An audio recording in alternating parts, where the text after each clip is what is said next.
Avez-vous déjà eu l'impression que votre gentillesse passe inaperçue? Ou pire, qu'elle est considérée comme acquise? Si c'est le cas, vous n'êtes pas seul.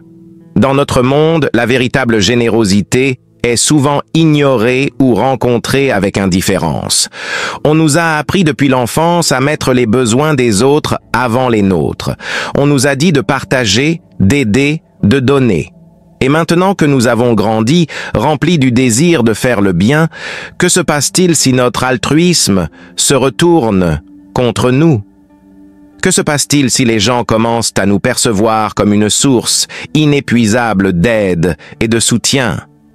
Dans le monde moderne, c'est une dure réalité. Parfois, plus nous donnons, moins nous recevons. Et cela ne concerne pas seulement le temps ou l'argent, mais aussi notre énergie et notre paix intérieure. Le stoïcisme nous enseigne l'équilibre et l'autopréservation, mais souvent nous nous apercevons que nous donnons trop. Aujourd'hui, nous allons explorer les dangers de la surgénérosité et comment trouver un juste milieu.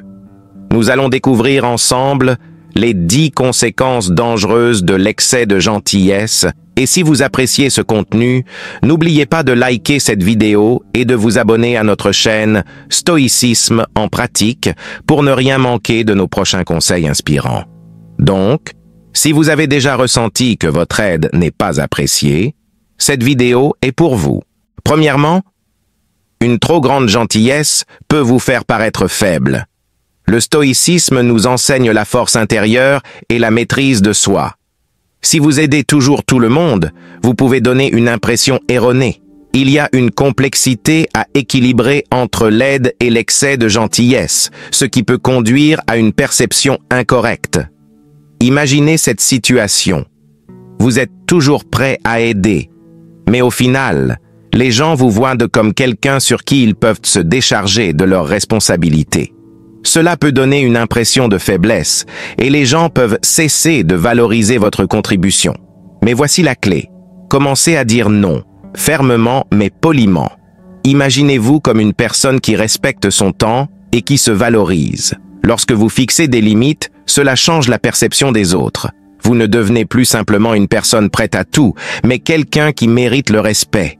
Dire non n'est pas juste un refus, c'est une déclaration importante de votre valeur. C'est un signe de force intérieure et non de faiblesse. Ainsi, la prochaine fois que vous êtes tenté de dire oui alors que vous voulez dire non, souvenez-vous de cela. Restez ferme, c'est une déclaration nécessaire de votre force et de votre valeur. Deuxièmement, les attentes irréalistes peuvent conduire à la déception. Voici une vérité stoïque. Le bonheur ne doit pas dépendre des actions des autres. Lorsque vous donnez, faites-le sans attendre en retour. Cela vous évitera de ressentir de la déception et vous aidera à maintenir une stabilité émotionnelle. Mais soyons réalistes, c'est difficile. Vous voulez qu'ils voient et apprécient ce que vous faites. Mais s'ils ne le font pas, c'est là que nous nous brûlons avec nos attentes. Pensez-y, vous prenez toujours des responsabilités, rendez des services et aidez. Naturellement, vous vous attendez à ce que les autres fassent leur part du travail, n'est-ce pas? Mais quand ils ne le font pas, cela fait mal. Vous finissez par vous sentir épuisé, irrité et déçu. Les gens sont différents et le stoïcisme nous rappelle une dure vérité. Nous ne pouvons pas contrôler les actions des autres. Si vous aidez sans attente, vous trouvez la paix intérieure. Essayez de laisser tomber ces attentes. Ne vous attendez pas à de la gratitude ou à un retour de service. La véritable valeur réside dans l'acte d'aider et non dans ce que vous recevez en retour. Cette façon de penser vous permettra de rester calme quoi qu'il arrive. Troisièmement, trop donner attire les mauvaises personnes. Voici un point de vue stoïque. Les énergies que vous émettez attirent des personnes similaires. Quand vous êtes positif et équilibré, vous attirez des gens généreux et authentiques. Mais si vous donnez constamment, sans jamais vous arrêter, vous attirerez des personnes qui cherchent à prendre ce qu'elles peuvent obtenir. Imaginez que vous êtes une personne qui ne dit jamais non. Vous êtes toujours là, prêt à aider. Cela semble bien, n'est-ce pas? Mais bientôt, vous remarquerez que les gens autour de vous ne veulent pas donner, ils veulent juste prendre. Pire encore, vous pourriez même attirer ceux qui profiteront de votre générosité. Il est important de savoir reconnaître quand vous donnez trop. Quand vous faites cela, vous préservez votre énergie et attirez les bonnes personnes, celles qui apprécient ce que vous offrez et qui sont prêtes à donner en retour. Pensez-y comme une rue à double sens. Vous voulez être entouré de personnes qui vous respectent et qui respectent ce que vous apportez. Mais ne laissez pas cela vous épuiser. Ainsi, vous construirez des relations basées sur le respect mutuel et la véritable connexion, et non simplement sur le don unilatéral. C'est cela, la voie stoïque, équilibrée, respectueuse et authentique. Quatrièmement, se perdre pour répondre aux besoins des autres. La sagesse stoïque nous dit que lorsque vous êtes constamment occupé par les problèmes des autres, vous évitez peut-être vos propres luttes internes. En servant constamment les autres, vous perdez le lien avec vous-même. Votre propre voix se perd dans le bruit des demandes des autres. Et quand vous avez enfin un moment de calme, toute la peur et la douleur dont vous fuyez reviennent. Prendre soin de ses propres besoins n'est pas égoïste, c'est essentiel pour rester entier. Cela implique de fixer des limites et de suivre son propre chemin. Ce n'est pas seulement bénéfique pour vous, c'est la clé d'une vie authentique. Alors, la prochaine fois que vous ressentez l'envie de vous plonger dans les problèmes des autres, arrêtez-vous un instant. Faites face à ces émotions difficiles. Soyez fidèle à ce dont vous avez vraiment besoin et à ce que vous désirez. Vous verrez qu'en respectant vos propres limites, vous serez bien mieux placé pour aider les autres de manière saine et équilibrée. Cinquièmement, le piège du don constant. La philosophie stoïque valorise la modération, surtout lorsqu'il s'agit de donner. C'est comme diriger un navire sur une mer d'exigences infinies. Quand vous donnez trop vite, cela peut sembler gratifiant au début, mais c'est un chemin glissant. Voici pourquoi les gens gravitent naturellement vers ce qui est facile. Si vous prenez toujours des responsabilités et résolvez les problèmes, vous permettez en fait aux autres de rester dans leur zone de confort. Ils ne ressentent pas le besoin de faire un pas en avant. Cela peut non seulement peser sur eux, mais aussi sur vous. Au final, vous vous retrouvez avec un fardeau qui ne vous appartient pas, et cela peut épuiser votre énergie et votre état émotionnel. Le stoïcisme nous enseigne à trouver un équilibre, donner, mais pas au point de se perdre soi-même dans le processus. Quand vous commencez à fixer des limites et à ralentir un peu, il se passe quelque chose d'intéressant. Les autres commencent à prendre leurs responsabilités, ce qui est bon pour eux et pour vous. Une citation puissante de Sénèque reflète parfaitement cette idée. La véritable générosité, c'est de donner ce qui est nécessaire et non seulement ce qui est demandé. Cette citation nous rappelle que parfois, le plus grand cadeau que nous puissions offrir est de ne pas répondre à toutes les demandes, mais de donner aux autres l'occasion de réaliser leurs propres besoins. C'est dans cet équilibre que nous trouvons l'essence de la véritable générosité. Une générosité qui enrichit tous les participants, sans les épuiser. Sixièmement, une trop grande gentillesse peut engendrer la suspicion. Le stoïcisme nous enseigne à vivre selon nos valeurs, indépendamment de l'opinion des autres. L'objectif est de suivre ces principes en créant une réputation sincère et durable. Cependant, dans un monde où la véritable gentillesse est rare, une trop grande gentillesse peut ironiquement susciter des doutes. Les gens peuvent commencer à remettre en question vos motivations.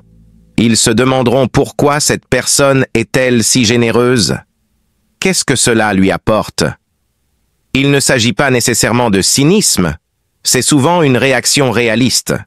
Les gens sont habitués à voir de la gentillesse avec des arrière-pensées, donc quand quelqu'un cherche à tout donner et à aider, cela peut paraître suspect. Dans de nombreux cas, ils ont été confrontés à des actes de générosité avec des attentes cachées. Mais cela ne veut pas dire que vous devez cesser d'être gentil. Non, Le stoïcisme nous dit de rester fidèles à nos valeurs, mais avec une certaine retenue. Il s'agit d'équilibrer votre générosité avec la prudence. Il s'agit de savoir quand donner et quand retenir. Il s'agit de maintenir vos propres besoins au premier plan et de vous protéger des malentendus. C'est ainsi que vous pouvez construire des relations basées sur la confiance mutuelle et non sur des doutes. Huitièmement, une trop grande gentillesse peut entraîner l'oubli de soi. Lorsque vous êtes toujours prêt à aider, à servir, à donner, vous pouvez commencer à perdre de vue vos propres désirs, vos propres besoins. Vous devenez tellement occupé à satisfaire les autres que vous oubliez qui vous êtes vraiment. Le stoïcisme met en avant l'importance de l'introspection et de la connaissance de soi. C'est un rappel constant de rester connecté à ses valeurs et à ses désirs. Mais si vous êtes constamment occupé à répondre aux besoins des autres, il est facile de perdre ce lien avec vous-même. Imaginez que vous êtes une bougie, constamment en train de brûler pour éclairer la vie des autres, mais en oubliant de vous raviver. Bientôt, vous n'aurez plus rien à donner. Le risque est que vous commenciez à vous sentir vide, sans direction. Vous pouvez même commencer à ressentir du ressentiment envers ceux que vous aidez. C'est pourquoi il est essentiel de trouver un équilibre. Prenez du temps pour vous, pour vos propres passions, pour vos propres rêves. Cela vous aidera à rester ancré, à vous rappeler qui vous êtes et ce que vous voulez dans la vie. Le stoïcisme nous enseigne que pour vraiment aider les autres, nous devons d'abord être en paix avec nous-mêmes. Il s'agit de trouver l'équilibre entre donner et recevoir, entre servir les autres et se servir soi-même. C'est ainsi que vous pouvez être un véritable soutien pour les autres, sans vous perdre dans le processus. Neuvièmement, la peur de décevoir peut mener à un épuisement moral. Le stoïcisme nous enseigne à vivre en accord avec nos valeurs, mais aussi à reconnaître nos limites. La peur de décevoir les autres peut parfois nous pousser à faire plus que ce que nous pouvons supporter, ce qui peut mener à un épuisement moral. Vous avez probablement déjà ressenti cette pression. La peur de dire non, la peur de laisser tomber quelqu'un. Vous acceptez plus de tâches, plus de responsabilités, simplement pour éviter de décevoir les autres. Mais cela vous pousse au-delà de vos limites, vous vous retrouvez épuisé, à bout de souffle, sans énergie pour vous-même. C'est un piège dangereux. Le stoïcisme nous rappelle qu'il est important de rester fidèle à soi-même. Ne vous laissez pas écraser par la pression des autres. Apprenez à reconnaître vos propres limites, à dire non lorsque c'est nécessaire. Ce n'est pas égoïste, c'est une manière de vous préserver. Quand vous vous respectez, vous êtes en mesure de donner de manière authentique, sans vous épuiser. C'est un équilibre délicat, mais essentiel. N'oubliez jamais que votre propre bien-être est tout aussi important que celui des autres. Dixièmement, le risque de perdre votre propre chemin. Le stoïcisme valorise la quête du véritable soi, une vie vécue en accord avec ses valeurs et ses convictions. Mais lorsque vous êtes constamment occupé à répondre aux attentes des autres, vous pouvez facilement perdre de vue votre propre chemin. Imaginez une route droite, clairement tracée, et chaque fois que quelqu'un vous demande de l'aide, vous vous écartez légèrement de cette route. Petit à petit, vous vous éloignez de votre destination initiale, de votre vrai chemin. Et un jour, vous vous retrouvez à un endroit totalement différent, à un endroit que vous n'avez jamais voulu atteindre. C'est ainsi que beaucoup de gens se sentent perdus, confus, se demandant comment ils en sont arrivés là. Le stoïcisme nous enseigne l'importance de rester fidèles à nos valeurs, de suivre notre propre chemin, même lorsque les autres nous demandent de l'aide. Ce n'est pas toujours facile, mais il est essentiel de ne pas se perdre dans les demandes des autres. Prenez le temps de vous recentrer, de réfléchir à ce que vous voulez vraiment, et assurez-vous que vos actions sont en accord avec cela. C'est ainsi que vous pouvez vivre une vie véritablement authentique, une vie qui reflète vos propres valeurs et vos propres désirs. Alors que nous terminons ce voyage à travers les pièges de la surgénérosité, une question cruciale demeure. Comment allons-nous choisir de vivre à partir d'aujourd'hui? Serons-nous ceux qui donnent jusqu'à l'épuisement, ou apprendrons-nous à équilibrer notre générosité avec la sagesse et l'autopréservation? Le stoïcisme nous rappelle que la véritable force réside non seulement dans notre capacité à donner, mais aussi dans notre capacité à dire non, à respecter nos propres limites. En fin de compte, la gentillesse ne devrait pas être un fardeau, mais une force qui nous élève, nous et ceux que nous choisissons d'aider. Reprenez les rênes de votre vie, soyez généreux, mais avec discernement, car c'est ainsi que vous trouverez la véritable harmonie. Et si ce message a résonné en vous, n'oubliez pas de liker cette vidéo et de vous abonner à Stoïcisme en pratique pour continuer à explorer ensemble le chemin de la sagesse et du bien-être.